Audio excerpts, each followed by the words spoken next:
সারাদিন সিয়াম সাধনার পর যখন সবাই পরিবারের সাথে ইফতারে বসার প্রস্তুতি নেন, তখনও ব্যস্ত সড়কের মোড়ে মোড়ে কাজ করেন ট্রাফিক পুলিশ সদস্যরা। রাজধানীর যানজট নিরসন আর মানুষের ঘরে ফেরা নিশ্চিত করতে রাজপথেই দায়িত্ব পালনে ব্যস্ত তারা। ফলে বাধ্য হয়ে প্রতিদিন রাস্তাতেই ইফতার করতে হয় তাদের। হাবিবুর রহমান রাজের রিপোর্টে বিস্তারিত।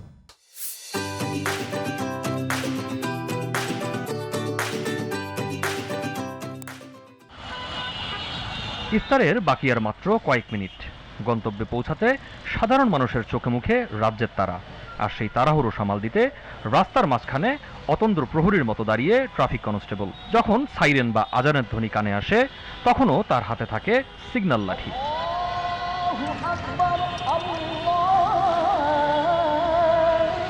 চারদিকের ব্যস্ততা আর গাড়ির ধোয়ার মাঝেই এক ঢোক পানি আর কয়েকটি খেজুর, এটুকুই তাদের ইফতার। ডাইনিং টেবিলের আয়েশ নেই প্রিয়জনদের সান্নিধ্য। রাস্তার ফুটপাত বা ট্রাফিক বক্সেই যেন তাদের ডাইনিং টেবিল। আসলে পুরো রমজান মাসে আমাদের ডিউটি করার লাগে, আর আমাদের মেইন উদ্দেশ্য হচ্ছে প্রতিটা পাবলিক যেন বাসায় গিয়ে ভালোভাবে ইফতার করতে পারে এবং ইফতারের টাইমটা তারা পরিবারের সাথে কাটাইতে পারে। আমরা রাস্তায় ইফতারি করতেছি, এটা আমাদের জন্য একটু কষ্টকর। মানুষজন যেন বাসায় ইফতারি করতে পারে, আমরা আমাদের দায়বদ্ধতার দিক থেকে এটা সর্বোচ্চ চেষ্টা করি। পরিবারের সাথে ইফতারের আনন্দ ত্যাগ করে তারা বেছে নিয়েছেন সেবার পথ। ইফতারের সময় ঘনিয়ে এলেও তারা ফেরেন না ঘরে। তাদের এই নিঃস্বার্থ দায়িত্ব পালনেই সচল থাকে নগরের চাকা।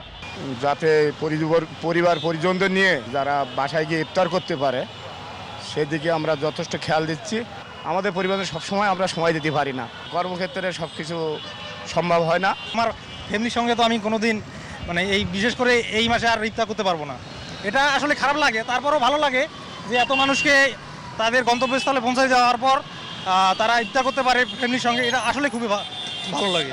রমজান মানে সংযম আর ত্যাগের শিক্ষা। সেই শিক্ষাকে ধারণ করেই ট্রাফিক পুলিশ সদস্যরা পালন করছেন পেশাগত দায়িত্ব। ব্যক্তিগত সময়ের চেয়ে জনস্বার্থকেই দিচ্ছেন অগ্রাধিকার। তাই ইফতারের সময় হলেও তাদের থামার উপায় নেই, কারণ তারা থামলে থেমে যায় শহরের গতি।